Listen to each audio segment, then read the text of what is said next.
I understand that there is a bit of an audio issue with this episode. My microphone was turned up too loudly, so the audio quality wasn't really up to par. But it turns out I talk so loudly that you can still hear me in the background of Kathleen's audio feed, which sounds great. And just letting you know, the issue has already been fixed. It won't be a problem going forward. But just in this episode, I'm a little bit softer volume-wise than she is. But just letting you know now, it's still a good episode. All right. Hello, hello, hello, and welcome to the Leen Show, episode 19 of the Leen Show. Oh yeah.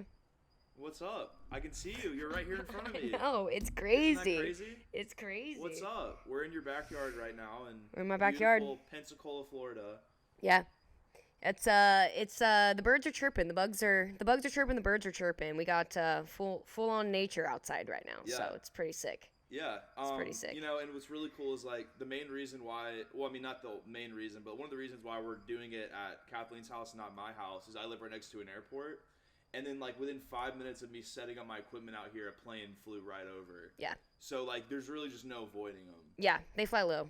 They fly super low. So Pensacola really is, even though it's in Florida, it really is just flyover country for a lot of people. Yeah, I guess. That's totally. Just the experience. Totally. Yeah. So that'll be fun to deal with. Hopefully, it won't be that bad, but you know, it's a lovely Saturday afternoon. I'm drinking a Purple Haze raspberry lager. You're drinking a Kona Big Wave. About to be drinking a Heineken. Yeah, I got my Kona Big Wave in my hand. I got my Heineken on deck. So we gotta do a cheers. Cheers to our first person episode. Yeah, absolutely. Cheers. Hell yeah. So you know, really something that's been on my mind that I want to talk about is we were watching a football game earlier today, Michigan Ohio State. Yeah. And at the beginning of the second half, Michigan brought in their backup quarterback. Mm-hmm. And he had a very interesting name. Now, do you remember? We talked about it earlier in there. Do you remember this fellow's name? I do remember. I was paying attention. I believe the last name is Orgy. His name is Alex Orgy. Alex Orgy. Yeah. So I figured, you know, for the next hour, we're just gonna workshop as many jokes as we can about a football player named Alex Orgy. Yeah. Right? Yeah. I think we're just gonna do that. Because you know, football is a very sexual sport, right? It's a very close contact, you know, a lot of just, you know, and you might be like, what's so sexual about it, Lee? It's actually the straightest thing ever. It's just hot, you know, sweaty, muscular men banging into each other, you know. Railing each other, if you will. Yeah. You know, what football coaches love to say is the human body craves contact, right? It's a big thing. They love saying it, you know.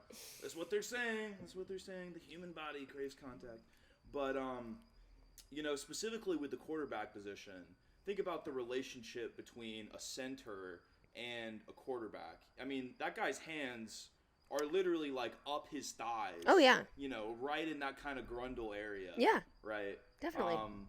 So, you know, that's just a very, you know, something that really caught my eye earlier today.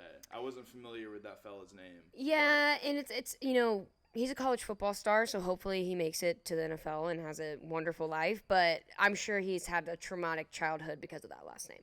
Yeah. I wonder what his parents do, you know, in their free time, right?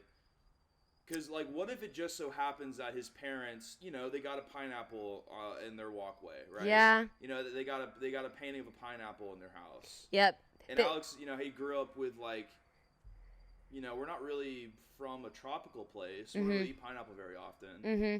What's up with that? Yeah, right? Or it's like they both are big watch wearers, and every weekend it's like, Mom, Dad, where are your watches? Like, isn't that one? So I know it's like... It's your keys. Oh, it's keys? It's not watches? Keys. All right, I take that back. I take that back. Too. But the whole bowl method, right? Like, that's the idea with swingers. Is like, you come to a party and you put your keys or, like, your watch or whatever in the bowl, and then you, like, select whoever's keys you select. Like, that's, like, the couple that you go with. Yeah. Which, like, I'm not 100% sure if that happens in real life or if that's something, like, TV writers came up with as a trope. Right. I'm not 100% sure on that. If there are any swingers listening, please let us know what are, like, the modern methods for that, you know? It's like, do you know, because there's so many digital methods now. It's like, do you just, like, put everyone's name in a wheel and then, like, airplay a projector wheel in front of everyone? It's like, all right, who's Kelsey going home with tonight? It's Dave. Like, what's the deal with that? I'm pretty sure, and I don't know what I was listening to the other day. All right, it's time to crack open this Heineken. So, I heard something the other day that there's, like, an app now for, I don't know if it's specifically for swingers or if it's for cheating on your spouse or if it's for both, but there's like an app now for married couples to use to like get with other married couples. So it's like a combination of like a little bit of swingers, a little bit of, cheaters. It's I want to say it's like Ashley something. Like Ashley it's Madison. Yeah, Ashley It's Madison. for people who want to cheat on their spouses. Okay, yeah. So I wonder, I mean, I'm sure swingers probably use it too. I mean, you never know, but it's just crazy that there's an app for that. Ashley Madison, it sounds like when I first heard it, I was like, it sounds like like the name of like a real estate company. Yeah. Or like a law firm. Yeah. Ashley Madison. Like, it's just a... Were you in an accident? Call Ashley Madison. Text 9099 to Ashley Madison. Text hurt 999 to Ashley Madison. Yeah. Well, really, I think Tinder is just where swingers go now. Swingers have really, I know you don't really you're familiar with the Tinder game. No, I'm not. But swingers have really infiltrated Tinder where, you'll see like, it'll be like pictures of a couple and then it'll be like looking for a third, let us know. Or looking for other couples. Yeah. That's the thing I've always been like, I mean, I've been in a relationship for almost 4 years now, so like Lee said, I'm not really a Tinder user, not too familiar with it, but I do know that like that's one of the things I guess I admire about it most is like it does have that functionality where you can just say exactly what you're looking for. You know what I mean? So like there's no beating around the bush. Like you can literally be like you said, like looking for a third or, looking for a night of fun or looking for something serious in some cases. I mean, like you wonder how embarrassing it is as a woman in like the 1970s or 80s to find two guys to Eiffel Tower you. Oh my God. I'm just saying like the embarrassment that woman would have to go through to like propose that option. Right. It's so much easier, you get on the internet, take a couple pictures of yourself, throw it out there. And then, it's like you're like, Uber Eatsing two men to come to your house. Yeah. But like you're not even paying for it. You don't even need to say, I mean, you can literally just put the Eiffel Tower emoji and a question mark. You don't even need to put a sentence out there. Just you can literally just get both their numbers and throw them in a group chat and go, yeah, you're right. Yeah, or it's like the guy emoji plus the guy emoji plus the girl emoji equals the Eiffel Tower emoji question mark. Equals like the wet emoji. Yeah. The wet emoji for sure. The water emoji. Yeah. For sure. Yeah, so that's a fun start. Thank you guys for listening and watching us. too. Yeah, watching. Yeah. I think this camera setup looks a lot better than I ever even thought it would look right now. It does look very sick. Symmetrical. Yeah. Looks very nice. Yeah. I will be getting a new camera pretty soon that I'm really excited about. So that's just even more video content in general. But like, I mean, we still don't like live in the same city day to day necessarily, but like when we do in-person episodes, they're gonna look really good, I think. Yeah. Going forward, I think this is a lot easier to set up and a lot better than I ever thought it could be. So. Yeah, and we've got this nice like vine thing behind us. It's pretty cool. My parents built this house like. I mean, you remember when this house was under construction. Yeah, I would literally like throw parties. my poor parents. I would like have all of my friends over while they were like actively building the house, and we would just like hang out. Remember when we had that like Christmas party where like there was no furniture in there, and we all just like stood around like the empty, like it was like just foundation was laid, like it was like just tile and like the walls up. And I was like, hey mom, I'm having 30 people over for a Christmas party. Like anyway, long story short, they've been growing this like since they built the house like back in like 2019, 2020. And now it's amazing how plants work. It started from nothing. It started from nothing, and now it's a fully vined background for our podcast. So yeah, looks pretty sick. Plants are one of those things that like it doesn't really seem real until you see the results. Yeah, right. It's like it just doesn't compute. Like I'm gonna pour water into this little thing, right? And then a couple years later, it's gonna be like this 10-foot. Yeah. It just doesn't really, it doesn't really seem real. But regardless, great background. I think it's a great setup. I need to talk into the mic more. I think we've got a great episode for you today. Yeah. I would like to talk about a tragedy that's hilarious. Would you like to do that? Go for it. Talk about a hilarious tragedy. I love hilarious tragedy. So we're going to talk about the career of George Santos. He is currently I believe a member of the House of Representatives. He represents the Long Island area of New York. Okay. He is a gay. Okay. He is an openly gay man. Hell yeah. I want to say he's the first openly gay Republican to ever be elected in Congress. Really? I want to say that's true. Openly is the key word there. Yeah. Kind of an ass. Kind of a. Sorry, something just came in my throat. No, you're good. I feel like it's like one of those don't ask, don't tell sort of policies with Republican representatives, but I think if Lindsey Graham had any aspirations other than his current stance, which is just like to be this like blackmailed little puppet, I think we would probably know about that. Okay. But whatever, we're not going to talk about that. Instead, we're going to talk about the openly gay one.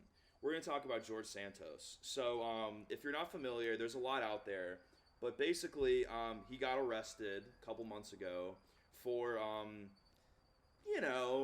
fraud, embezzlement, money laundering, misuse of campaign funds, lying in court, just casual things. Casual. And he basically is fighting against it. And really this was after he got arrested. The House Ethics Committee in Congress, they did a report on a lot of the things that he got arrested for and he reported on. His list of lies.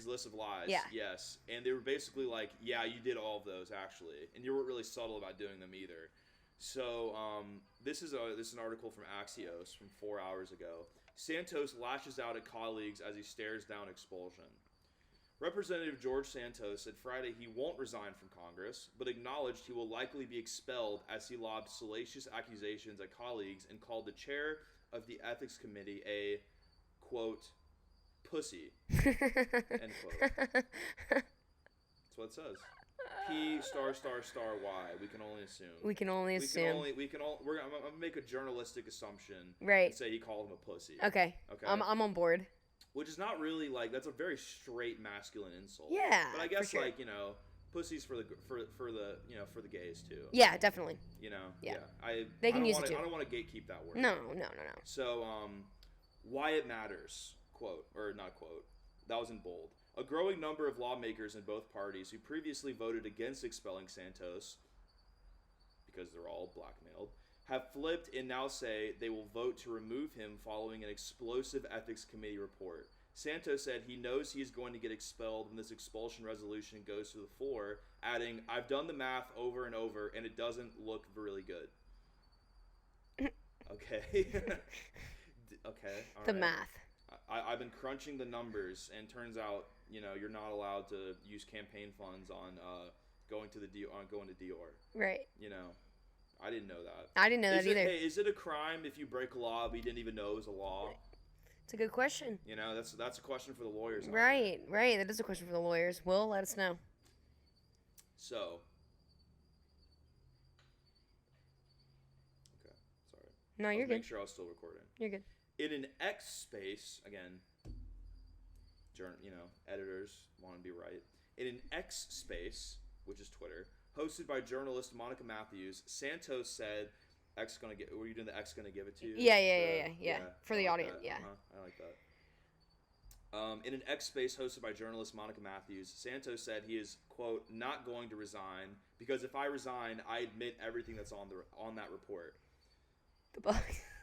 I'm getting swarmed by bugs right now. I've got some bug spray if you need. I might need some. Yeah. They're a big fan of me right now. Whenever we have a little break chance, I'll grab you some spray. Jesus. It's Florida, you guys. For those of you who don't live in Florida, it's swampy down here. Even in the Panhandle, it's swampy. I have the sweetest blood any bug has ever tasted. Me too, but I'm covered head to toe. So, and I have a lot more hair than you, so your neck is exposed. But I can get you some spray. Yeah, we'll work on that. Yeah, we'll work on that in the post show, or in the intermission, I should say. Santos said he will defend himself, quote, to the end of time. Again, if he's been crunching the numbers and he knows it's all true, it's not like he's thinking back and he's like, wait, did I? Right. Did I lie to that veteran and embezzle his money and stole money for that was raised for his dog to have a life-saving operation? Did I do that? Is that bad? Oh my God! Yeah, you remember that. That's story. In the lost episode. That story is so freaking upsetting. So yeah, it was in 2016. It was before he was in office. Santos found I think it was a homeless guy in Long Island or New York, and he had a dog who needed a life-saving surgery. So he went and started to GoFundMe, or maybe promoted it or something like that, and raised the money that was needed, and then just never gave it to the guy. And scumbag. Just ignored him. Freaking scumbag. Yeah. I don't mess around when it comes to dogs. No, it's bad. Especially a veteran's dog, man. That's all they have. Like, they fought for the country. Just let their dog live. I mean, So messed up. you know. It's so messed up. But he's been crunching the numbers. He's trying to figure Right. out if he If it competes. needs to admit that, he's guilty or not. Yeah. He's not even sure. Right. Santos said he will defend himself, quote, to the end of time, unquote, criticizing the ethics committee probe as biased and goading Chair Michael Guest to stop being a pussy and force a vote on his expulsion resolution. Let me read that one more time. Criticizing the ethics committee probe as biased and goading Chair Michael Guest, a Republican from Mississippi, to, quote, stop being a pussy, unquote, and force a vote on his expulsion. He really likes that word. Yeah, he does. Well, ironic, though, very ironic. that he does. Yeah. You think he'd call him to... You think he'd say, hey, stop being a dick. Or a cock... Like, know? yeah, like a cocksucker or something like that. Yeah, you cocksucker. Yeah. Yeah, So yeah. he's basically saying, so he's basically saying, you're throwing all these allegations against me, but you won't call for me to be expelled, whatever, from office. Yes, and I will say, isn't this a very, very classic Long Island, New York response? I mean, yeah. To basically goad somebody into getting into a fight you will lose. Yeah. Yeah, I You mean, know? yeah. Like you're at a bar and you're just talking shit to the guy who's 6 inches taller and 100 pounds more than you. And just like, you fucking pussy, what are you gonna do? Do You're something not about You're it. not gonna do shit. Right. And then that's how, your head ends up slammed into the concrete, And then you get curb stomped. metaphorically, that's, what was that? Curb stomped. I said, and then you get curb stomped. Yeah. Yeah. And then that's basically, metaphorically what's happening here. Yeah. Right? I don't know, though. I mean, I appreciate he's going down. I caught one right there. Oh, no. That's not going to do anything, It's a One it's a down, quantity 1,000 to go. Yeah. But I like he's going down fighting. Yeah, he is. He absolutely is. He's not rolling over. He's not being like, all right, guys, fine. Yes, when I showed up to Congress one day with that Gucci handbag, no, I did not buy it with my congressional money. Right. No, I got, because it was this was also in the article we read, where basically, when he was funding his campaign, he told investors, oh yeah, I've got this super PAC, just donate to that. Yeah. And then it was just his bank account. Right. There was never, there's no PAC. So wild. So he hasn't issued any type of formal apology or anything yet? Or what's the status? I don't What? know. Is it I mean, like you said earlier, it's Should I funny look up because he's George Santos apology? right, because it's normally, when something like this comes out or an article like this comes out, it elicits, some sort of public apology to save face.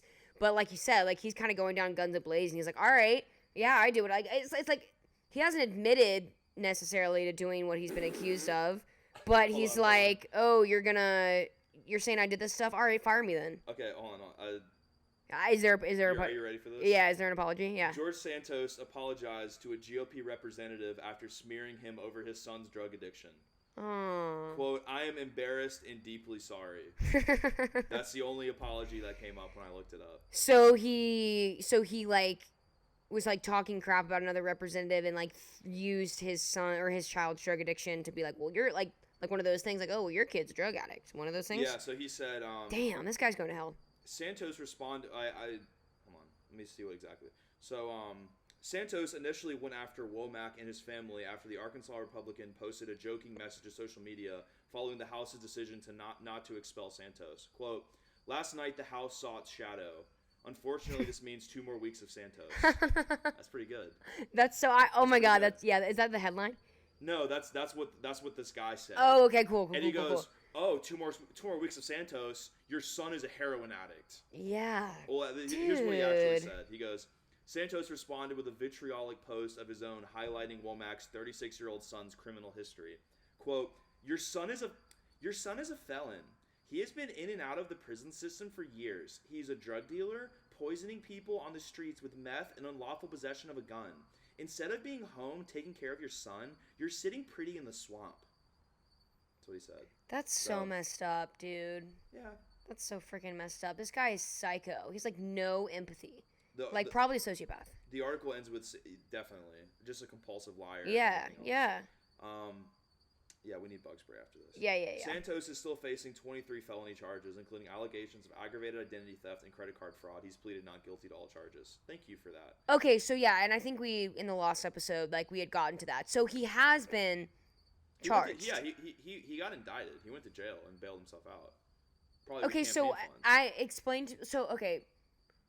So where is he in the process then? He bailed himself out, but he hasn't gone to court yet. No, he hasn't gone to court yet. But he will. I mean, it's a very big case, so it'll take forever. That's kind of the deal. Yeah. I mean, he's not going to run for a second term. He's already said Right. that. Right. So basically, I mean, there's a chance that he finishes out his term, which, I mean, if it goes on for another 10 months, then yeah. Or about, well, they get sworn in early January. Okay, so he essentially gets to keep working. Yeah, so like if the trial doesn't start until early January of 25, then he'll be fine. Wow. Like he won't be fine, but like he'll still be a voting member of Congress. Right. Yeah. I wonder what like the office like goss is. You know what I mean? Like, is he going into work or is he working from home? Like, you know what I mean? Like, how does that even like? Are people talking to him? Or like does he have friends? Like, I'm like, what's the office goss? Like, I would love to be a fly on the wall, like in that space. Yeah, because it's really like, you know, being a gay Republican is so interesting because like. What do you think? 60-70% of them are going to be, well, they could not even be actual evangelicals, but they're like evangelical Republicans because that's their voter base. Yeah. So they're like, well, I can't support you. So like they have to be very careful with their words there because they don't want to lose their like local evangelical supporters. No, for sure. Who would probably find it blasphemous if there's a gay Republican. Yeah, I mean, yep. You know, there's millions of people with that viewpoint. Right. So, you know, I'm not sure. It's very interesting. It is an interesting Because they don't dynamic. want but he can't hang out with the Dems either. He can't be like, AOC, you want to go to a drag brunch on Sunday? Probably not, no.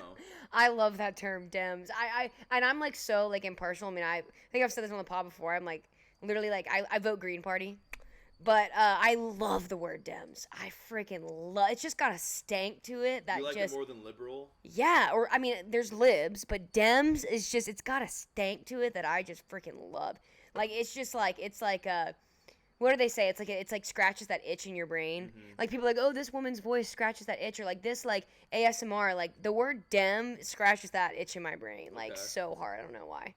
I just saw a mosquito just whoop coast. Well, there's probably one on my eyebrow right now. We need to spray. Oh, well, it is what it is. Well, yeah. we'll spray. Welcome to Florida. Because I want to wrap this up. Yeah. With I would say you know, if you have like a darker sense of humor, maybe the drug addiction thing is funny. I think it's funny that happened, not that like the actual facts of it. Right. I like the idea of a sitting member of Congress being like lightly criticized and then being like, you are a deadbeat father. Yeah. You're taking it way too far. Too far. Being like, your son is a degenerate drug dealer, and being like, dude, I just like made a joke about you, right? You just have like no filter. There's no like, you took it 10 steps higher than the guy swung at you with. You know? Yeah, and it's like he wasn't I'm sure that the guy wasn't expecting him to go there either. No. You know, it's like, damn, dude, like really? He took it far. Yeah, he took it really far. But this is just objectively hilarious, and really George Santos is a bit of a social media star because of just all this. Yeah, I mean, really, like honestly, I mean, like, all press is good press. In a bit of an ironic way, the LGBT Twitter community loves George Santos because he's a material girl. Yeah, you know, he's a material girl. Mm-hmm. Like, he probably shouldn't be in politics. But like, you know, he gets it done, you know? Like he's living a life that many people out there would love to live, you know? Agree with that. You're in front of the cameras, everything about you is a lie, but like you've made the image of yourself, you know? It's like you've manifested a life where you can go to the Gucci store and you can wear suits every day and you look very dashing. For sure. And you know, like you're in your own reality TV show. It just so happens that your reality TV show intersects with the government, American politics, you know? yeah. So anyway, this is probably one of the reasons. And just here, I'll show you this right here. Just an iconic picture. Look at that. I mean, that looks like an AI. That is a saucy. That looks like you know, when you pay, like me and Sam did this, and the pictures were freaking hilarious. You pay like $9.99, and it gives you like the AI generated pack that makes you into like superheroes and stuff like that. That's what that looks like. Like, it literally looks like he paid for, like, an AI pack of, like, government photos or, like, presidential photos. Yeah. Like, it doesn't, there's just something about it that just, like, doesn't look legit. No, it doesn't. Like, it just doesn't look legit. That's hilarious. I mean, that smile is, like, just so funny to me. Yeah. But so this is just objectively hilarious.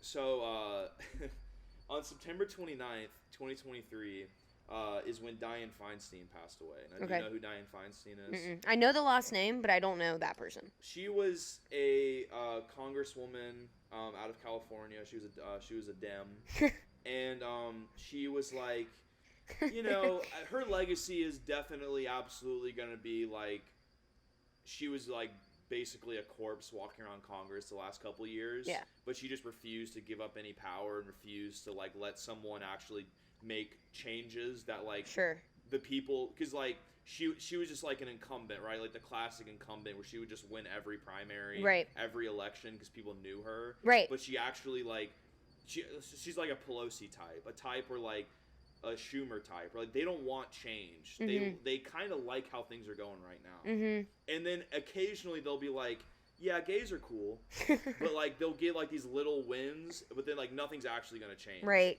So like her voter base absolutely hated her, and a lot of like the left absolutely hated her because of this. Yeah. So so she passed away in late September of this year. And this is what George Santos tweeted. He said, "My husband Matt and I are heartbroken by the news of the passing of Senator Feinstein. Senator Feinstein was a trailblazer who dedicated over 30 years of service to her country. Our condolences to the Feinstein family as they grieve this grave loss." He had never mentioned that he had a husband before this. Right. So he hard launched his husband in the eulogy of the death of another congresswoman. Right. Interesting strategy there. Very interesting.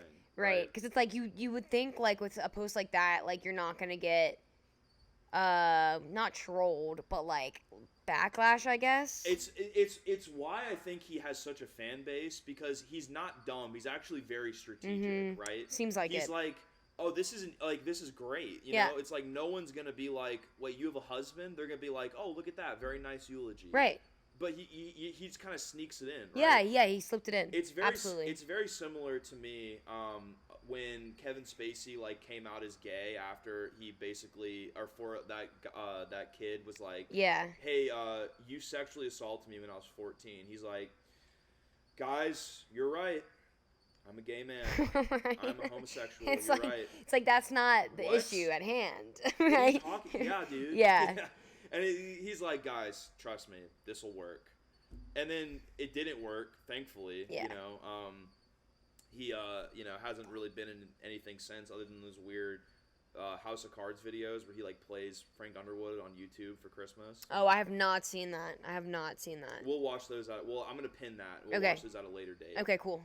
That's like the only thing he's done. But anyway, yeah. So I love that. And then really quick, we'll transition to something else. But this is just like the best summary of kind of what I was talking about with Feinstein, where she loved the idea of having power. Yeah. But she also wanted nothing to change and did not give a single fuck about the future because she knew that she wasn't going to see it. Classic. Yeah. So this is a great summary of that. This was in 2019. Yeah, so this was in February of 2019. It was when the Green New Deal was being proposed in Congress. It was AOC, Bernie, a bunch of other big progressives were trying to pass the Green New Deal, which is essentially like the most comprehensive plan where we spend all this government funding towards converting to clean energy, phasing out fossil fuels, a lot of things like that. Yeah, that's great. It didn't end up passing, I don't think. But so Dianne Feinstein was one of the Democrats who was opposed to the Green New Deal. And interesting. Just take a look at this. All right, this is a class of 4th graders. We're gonna go in and share this letter, and we're gonna do it all together. Yeah. Share it in front of Feinstein. Okay. We're asking her to vote yes on the Green New Deal. We are trying to ask you to vote yes on the Green New Deal. Please. Okay, I'll tell you what. We have our own Green New Deal. Some scientists have said that we have 12 years to turn this around. Well, it's not going to get turned around in 10 years. What we can do, Senator, if this doesn't get turned around in 10 years, you're looking at the faces of the people who are going to be living with these consequences. The government is supposed to be for the people and by the people and all for the people. You know what's interesting about this group? is I've been doing this for 30 years. I know what I'm doing. You come in here and you say it has to be my way or the highway. I don't respond to that. I've gotten elected. I just... She's talking to children. She's talking to 9-year-olds. They're literally like, oh, God. Dude, I'm gonna cry. Okay. These kids are bearing their souls to her, and she's like, "You come in here and try and tell me what to do." She's like so brain dead that she thinks she's like negotiating. Right. She's like, "Oh, you're just gonna storm in my office and tell me what I can and can't vote on?" They're 9 years old. Dude, like, it's play a 4th along. grade class. Play along for like 5 minutes. Like, you're crushing these kids' literal souls. And it's like they're so young. It's like that thing when you're 5, 6 years old and you realize that Santa's not real, or you realize that, hey, everybody dies someday, and you like sob. Mm-hmm. You're like, Mommy and Daddy, you're gonna die someday. It's like these kids have just found out that like the Earth is probably gonna explode at some point, whether it's in 5, 10 years, whether it's in 1,000 years. It's up to you guys to decide which side of the argument you're on. Sure. But they're like, Mrs. Senator, Mrs. Feinstein, the Earth's gonna explode. And she's like, listen up, you little shitheads. You can't just walk into my office. I've been doing this for 30. Like, just play along, you bitch. Mm-hmm. Bro, yeah, that so freaking the last, pisses me off. we didn't watch the whole video. I stopped Sorry. about a minute in. But the last thing that I just see on the captions right here, I was elected by almost a million vote plurality. She's arguing with a 9-year-old. She's going, hey, how many votes did you get, you little fucking snot-nosed piece of fucking dog shit? Hey, little kid, you want to debate me? Right. I'm a sitting congresswoman, and you still shit your pants, okay? Right. Hey, guess what? You were in diapers when I was 84 years old. Right. You don't think I know what I'm talking about? Right. And the teacher's we like... were shitting in diapers at the same time. Yeah. And the teacher's like, Miss Feinstein, the children are just worried about their future. And she's literally like, I don't give a shit about your future. I've been doing this for 30 effing years, and you're trying to tell me it's your way or the highway? Well, I'm not going to listen to you little 9-year-old shit. Damn. What a dino. Yeah. That was kind of hilarious. So those poor kids, man. They were burying their souls. They had the whole freaking declaration written down on that. That piece of paper was like 4 feet wide. Yeah, so she died at 90, and this was too long. She was 86 years old. She lived too long. The worst people, Jimmy Buffett and Case, died too young. The worst people live the longest, always. Only the good die young. Hate. Yeah. They're fueled by hate. They're fueled by hate. Absolutely true. And because they don't want to die, because they feel like they have more hate to spread. Right. It's like people say that, like, in, like, classic, like, revenge stories or revenge films, it's like revenge and hatred is what keeps people going. You know what I mean? Yeah. So it's so true. It's like she's literally just, like, living off of, like, power trips and ruining people's lives. Yeah, isn't that fun? This has been a fun episode. Yeah, so it's, and she's wearing, like, this, like, dark blue suit. She looks like, what's her name from Willy Wonka and the Chocolate Factory? Who, like, Veronica? Or, no. Daddy, I want it now! Oh, Peruga, or... her name's something like that. Romilda Vane, that's Harry Potter. Willy Beruga, Wonka, I think it's like Beruga. Blue girl. Ooh, I just got bit on my ankle. Violet Beauregard. Oh, Violet Beauregard, the blueberry girl. Yeah, the gum-chewing girl. Yes. Daddy, I want a squirrel, is someone else. Daddy? That's, like Beruga something, whatever. From Harry Potter? No, from Willy Wonka. I think it's the same girl. Uh-uh. Well, there's Willy Wonka and then Charlie in the Chocolate Factory. Okay, true. But they are pretty similar characters. Yeah. We don't have to debate it. They're both stupid movies. But no, yeah, the snot-nosed kids is the moral of the story. Yeah. It's just, like, it's very funny because, also, like, with Feinstein, she, like, when she was, like, which is relative to her life, when she was in her twilight years, like, really, really, like, about to, because she was, like, wheelchair bound for, like, a year or two. Thank God. She literally looked like, she, you know. The Crypt Keeper. Yeah, she looked like a Crypt Keeper, exactly. And there was a time where she had shingles or something. She had some disease, and she was, like, absent from voting for, like, months in Congress. And then she finally came back to D.C., and, like, the press saw her, like, being wheeled in, and they asked her, like, hey, where were you? And she's like, what do you mean? I've been here the whole time. And she was dead serious. She was like, I don't know what you're talking about. Right. Like, I've been here the whole time. I voted. Right. And they're like, Congresswoman, there's a big vote last week that you just didn't vote on. Yeah. Like, you were absent. You were absent. Yeah, she had a Joe Biden moment. Right? Well, Is that bad to say? Yeah, well, her life was a Joe Biden moment Yeah. for about 7 years. Yeah. Yeah, well, probably more than that. Yeah. You know, but Damn. if you ever wonder Soul why crushing. things will never change politically, she's one of the reasons Mm-hmm. why. You know, like, think about, like, you know, like, you ever, like, look at, like, your living room or, like, look at your house and be like, there's probably a better way I can lay this out, but it'd be so much work. I gotta move the couch over here. Right. It's like, you know, like, everything's already there. Like, I don't want to fool with it, right? It's just too much work to improve it. That's That's probably kind of how it is. That's probably one of the best analogies I've ever heard in my whole life for American politics. I'm just not even too joking. hard. Who cares? You could like sell that analogy, like that, like quoted here, Lee South of Leen Show. That was like literally like so well put, and like that Yeah. translates so well. Not over the fireplace. We put it, you know, here, kind of in the middle of the room. Yeah. We can kind of build a better living space. You know, we'd have more walkability. Add a bathroom. Right. You know. Yeah. You know, we would have public schools that weren't failing. But like, at the same time, you know, it's like it's just so much work and money. Yeah. And it's like, whatever. What we have is fine, and it's not fine. Yeah. It's like, you know, you can barely move around without bumping into the couch. Right. You know, it's like there's Right. glare on the TV from 2 p.m. to 5 p.m. every day, no matter what you do. Yeah. It's like, well, I guess I'll just live with the glare. What am I gonna do? That seriously is like one of the best now. Like I'm still thinking about it. That's like actually a really good analogy. It makes a lot of sense too. Thank you. You're welcome. I just came up with it right now. Yeah, no, I know you did. It's Yeah. really good. Like it's Thank you. really, really good. Like you could sell. I don't know if there's a business for selling analogies, but like if there was, that would be a really good one to sell. Like I could see like a high school history teacher being like, you know what, class? You know what's wrong with the American politics system? You know what's wrong with our country? Think about it like this, and literally just like laying out that analogy. Mhm.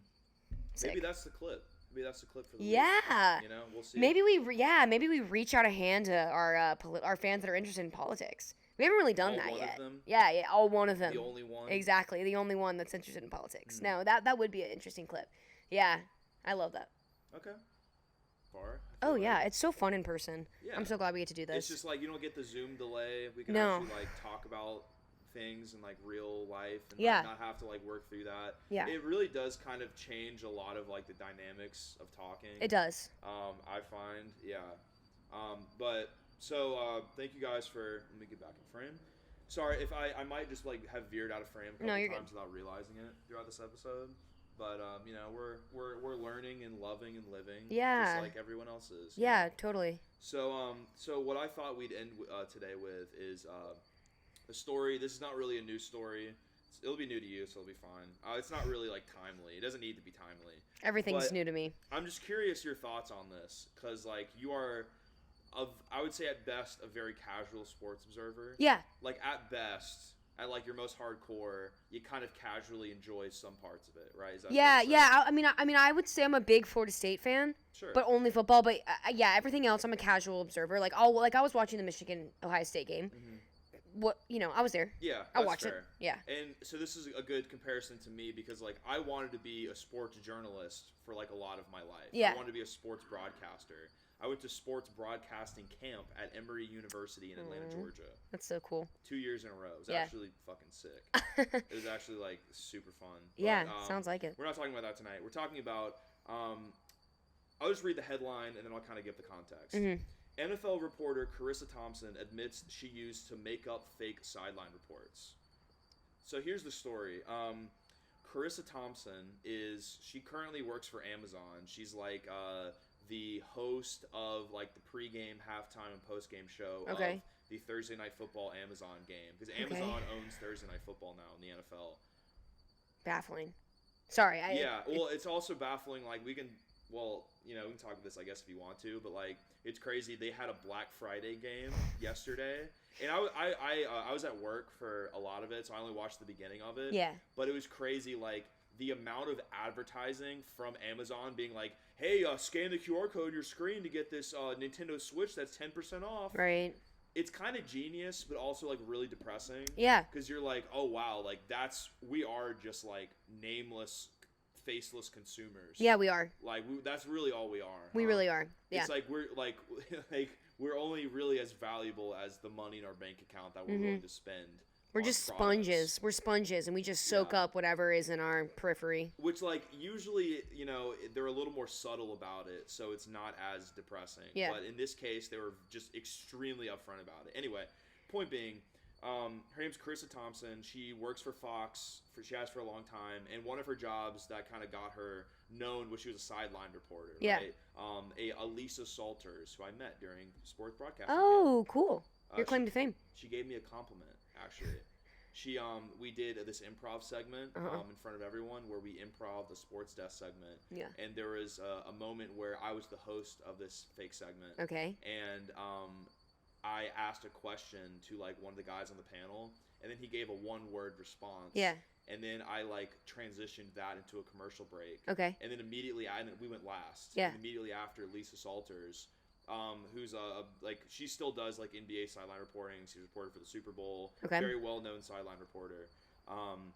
She came up and talked to us, and one of the first things she said was like, I don't know who that boy was who went last, but like he did a really good job of transitioning out. You know, 'cause wow. One of the worst parts of my job, or one of the most difficult parts, is when I talk to an athlete who gives like a one word or like response or like no name response. Yeah. It's really hard to transition out of that. You did a really good job of that. She was talking about awesome, dude. That's cool. Anyway, that's a good reporter. Talking about maybe a not great reporter. Carissa Thompson, not a bad person, just maybe a bad journalist. Basically, here's what she did. So she was on whatever. She was on my reporter. She was on a podcast the other day. Pardon my take. Probably the number one sports podcast in the world. I'm actually a really big fan. I listened to this interview live before it became a controversy. I've heard of them. She was on this show. And basically, it's like a very casual show. It's like comedy focused, but it's kind of sports. Mm-hmm. It's a very relaxed environment. So, like, people feel very comfortable admitting things on this show. Okay. And one of the things that she admitted was essentially like, yeah, when I was a sideline reporter, I would basically, like, if I, talk to a coach and they just didn't say anything. This actually transitions very well from what I said. Huh? I didn't even realize that. But, like, whenever she would talk to a coach and they would give, like, a no-name response or, like, say something really boring, or if, like, she couldn't catch them coming in or out of the locker room, they would cut to her, like, first half ends, like, beginning of the second half. They'll be like, let's go down to the sideline to Carissa Thompson, who talked to Jim Harbaugh. Right. And then she'll be like, Jim Harbaugh said that his team's got to clean up the penalties. Right. And, they got to get more pressure on the quarterback. Yeah. And they got to stop the run on third down. Yeah. Right? Very basic things. Basically, she admitted on this podcast that, like, she would just lie in those reports. That, so, like, if she just make it up? Yeah, like, if she couldn't find the coach, that's cool. She would just be like, yeah, what are they going to do? Disagree? Right. That was her point. Right, yeah. No, that's funny. What are they going to do? Disagree? Like, oh, actually, we don't want to stop the run. Right. Oh, my God. That's kind of genius. It's, like, in the moment, I was like, did she just say that? But it is, like, that's why I'm curious your thoughts about it. Because I have my own opinions as, like, a hardo journalism guy. Right. Like, that is, like, a huge faux pas. Big no-no. Big no-no. Like, literally, being a journalist, there's so few actual, like, rules. Well, actually, that's not true. But there's, like, so few, like, things you just can't do. Yeah. And one of them is you can't lie. Yeah. Right? You can't put words in people's mouths. No, like, that's literally, like, one of the only things you're not supposed to do. Yeah. So what do you think about this? I mean, I feel like this goes back to, like, one of our previous conversations about sports being, like, really made for, like, mindless watching. Because it's like, unless you're an uber sports fan or you're really into journalism, which you're kind of both, like, who's going to be like, oh, do you think Jim Harbaugh really said that? Like, no one cares. It's almost like filler time to me. Like, that's what I think. It's like it's airtime. You're filling blank space. Like, who's gonna be like, oh, I wonder if Jim Harbaugh actually said that? Like, who gives a fuck? Like, it's really interesting because, like, she had, I mean, every single woman, man, whoever who's ever done a sideline report being like, this is absolutely disgusting. This completely destroys the integrity of my work. And it's like, I get what you're saying, right? Yeah. Like, you spent $50,000 a year to go to Syracuse, or go to Northwestern and get this great journalism degree. Yeah.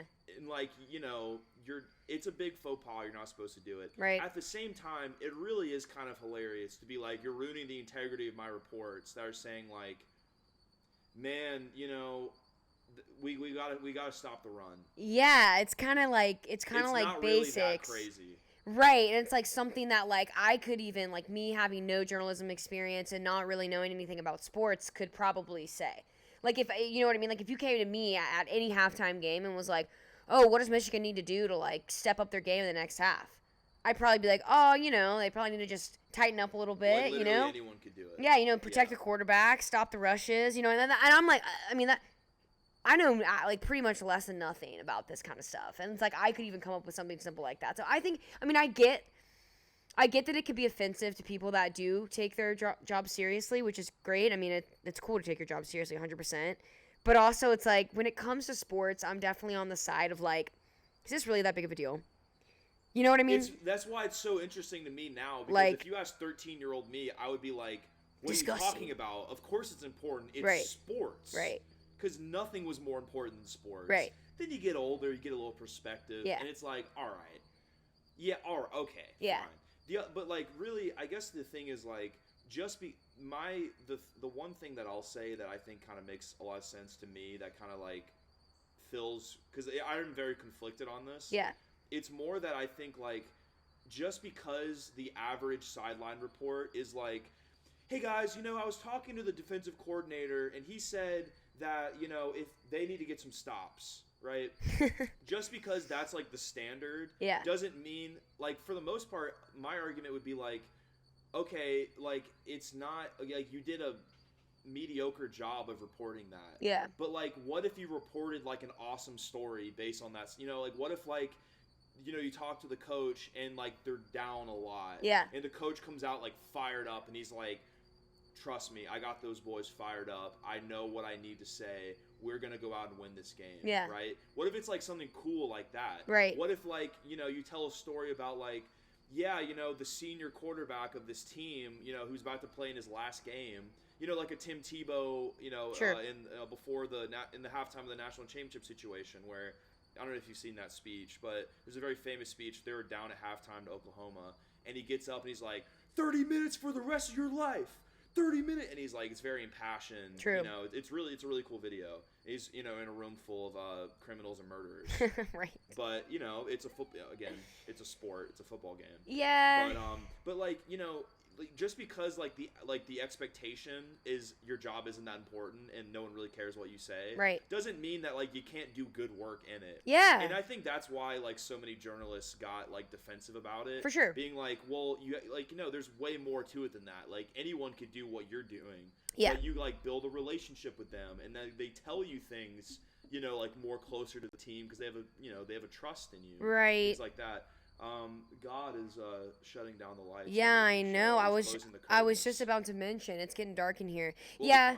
I mean, I think the last thing I'll probably say about it is like one time it's okay, right? You do it once or twice. All right, I get it. And I can't imagine any college football or whatever NFL coach coming out and being like, you know, I can't believe she said that. I said that. You know what I mean? Like they're not going to care. But like to come out and say like, yeah, 9 times out of 10 I was just like bullshitting. I mean, yeah, that sucks. Like it's disrespectful to it's disrespectful to the profession. It's disrespectful to the coach to be like putting words in their mouth and like you said, it's like, yeah, it's just sports, but also it's like it is people's, like to the coach, it is their profession. You know what I mean? To the journalist, it is their profession. Like they care about it, they're passionate about it. So like it is kind of messed up to like come out and just outright say like, yeah, I was pretty much lying like 9 times out of 10. Yeah, and it's not even that she said she was lying 9 times out of 10. She said in a way that was like occasionally I knew that I had to have a halftime hit. And if they didn't really say anything meaningful, then I would just kind of like fill in the blanks. Yeah. That's kind of what she said. Yeah, I don't know that stuff. But I mean, the main thing is like, you know, we'll wrap this up because we're about to be speaking in the dark. It's crazy. I just looked over at the screen. No, it's like literally pitch black. Yeah. But I guess the main thing would be like she worked for Fox.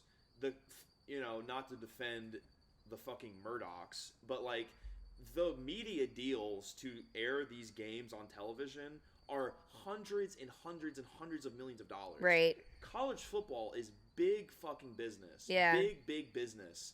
And it is kind of strange to have somebody making several $100,000 a year working for a network that paid hundreds of millions of dollars to be able to air this game, Yeah. and then essentially have her be like, yeah, I don't know, I just came up with some shit and then said it, and then nobody cared. Yeah, it's pretty messed It's up. weird to have that such a low level of integrity when there's that much money involved. Yeah, that'd be my only thing. I totally agree. Yeah, I'm not on board with that. You just get paid so much money to do this job. It's a dream job. Yeah. It's like, just whatever. No, for sure. Whatever. I don't really care that much. I just thought it was an interesting story. No, it is interesting. Definitely is. All right. Well, I think we're gonna wrap up right there. Cool. Thank you guys for listening. Thank you guys for watching. If you can still see us. Right. I think this went very well. Super well. Please let us know what you think about the in-person setup, and let us know topics you want us to talk about. Leen Show Idols coming soon. Yes.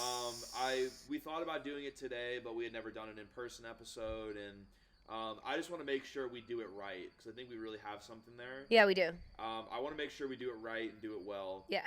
So you'll know when the next edition of Leen Show Idol is.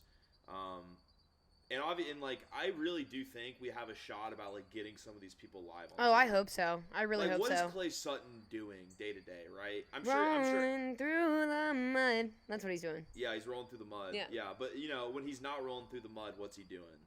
I think we could probably get him in a Zoom. Yeah, hopefully we'll find out. I would be surprised if we couldn't. Let me say that. And we'll see what happens in the future. We'll see what twists and turns happen throughout the span of Leen Show Idol Season 1. Yeah. Thank you guys for listening. If you are listening on Spotify, thank you so much. Please consider giving us a 5-star review if you enjoyed the show. We have episodes coming out every Monday. Thank you guys for following us on Instagram and TikTok. The Kiko clip is still getting some traction. Still riding high. Yeah, it's still going. People love it. Yeah. Shout out to all the anime nerds who just ate up that clip. They're like, wait, anime's real? Right. They're like, not really, but kind of in this case. Yeah. And if you're watching on YouTube, thank you so much for watching on YouTube. Thank you to Glazed Eyes for letting us use their single "Way Down" on our Spotify. our audio feed, our Spotify feed. Yeah. Go check them out. And Kathleen, any final thoughts? No, I hope everyone had a great Thanksgiving. If you're in the U.S., if you're outside of the U.S., hope you had a great week, and we'll see you guys next week. All right, play us out, Glazed Eyes. Have a great one, guys. If you can see my